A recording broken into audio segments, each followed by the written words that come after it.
Illinois' best? Well, if Heller is Illinois' best, then Illinois has a serious problem. Today I'm going to I'm going to talk about this truck that I just bought. We have a Tesla and we just bought this big expedition from 2019 because we're going to be transporting 7 kids. And this, well, it's an 8-person car. So I bought this online and I talked to the sales representative and I asked the sales representative, is there anything wrong with the truck? I asked him to do a walk around of the truck and he didn't find anything.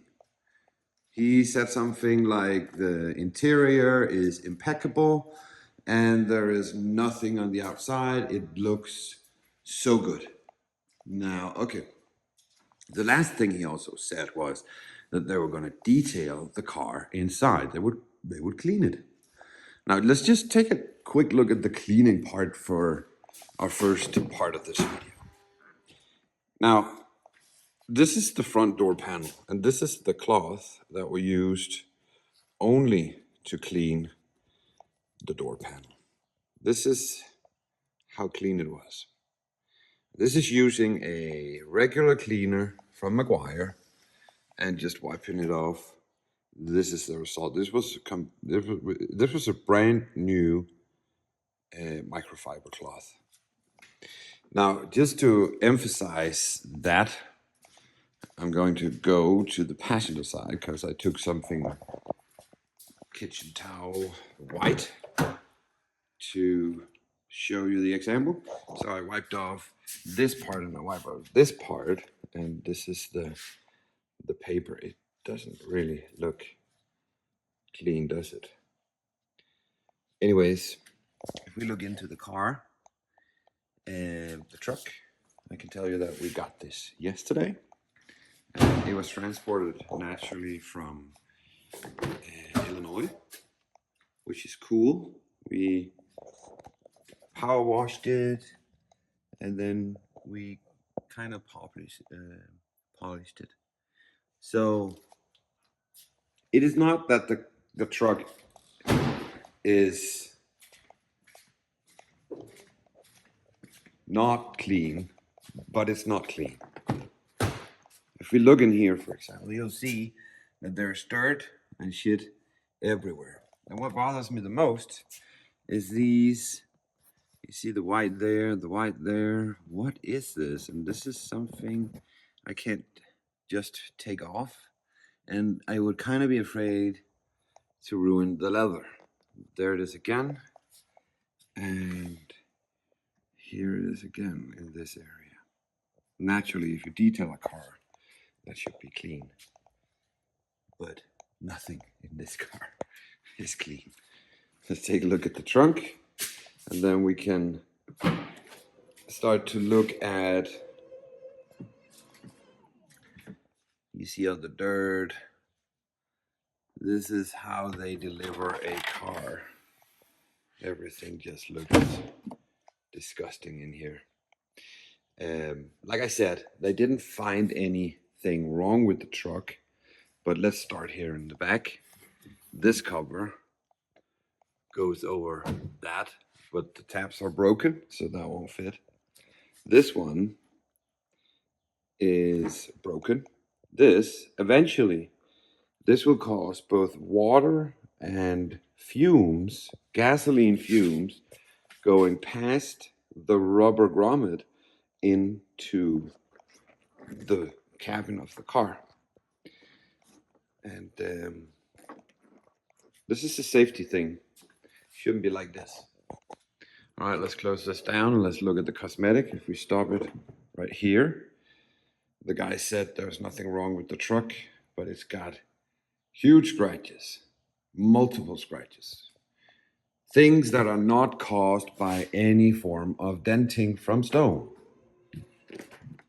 Go down. Okay, there we go. All right, so that was the boot. This is the bumper. This was not mentioned at all. This one, also not mentioned. And if we just walk around, we'll find that it has scratches more or less everywhere. Corrosion or scratches, I actually can't say, but there is a lot of marks on these. Nothing on the doors, that's great. Well, they need polish, but that's okay, we can do that.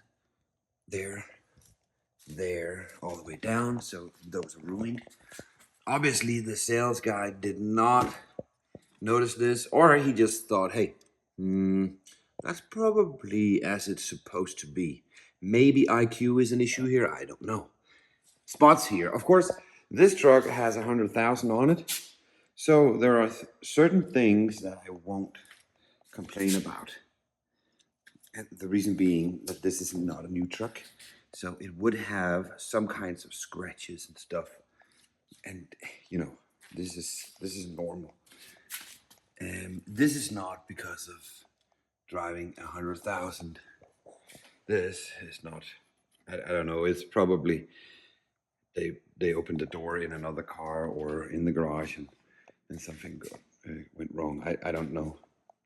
Besides that, besides the cosmetic stuff, there is shaking in the front, which you can feel in the steering wheel, both when you drive and when you brake. And there is a unidentified noise from either the right or the left front tire or wheel. Could be a wheel bearing, or it could be the tires themselves. But of course, I have to figure that out, which I was not really supposed to, because this is something that the dealer should make sure doesn't happen. The dealer should take it for a drive and say, hey, there is something wrong here. Then fix the problem and then adjust the price accordingly. Now, I've bought plenty of cars online. What pisses me off is the people not being honest. Because if they were honest, I would probably still buy the car. I might want a lower price or a gift card or whatever. It's not the point. The point being, just be honest, guys. It's not that hard. You just tell the buyer what's wrong with the car, if there is anything wrong with the car, and that's it. He's probably still going to buy it. So once again, we have a review of one of the worst of the worst. This is a Ford dealership in Illinois, and they call themselves Illinois' best. Heller. I would say stay away from them.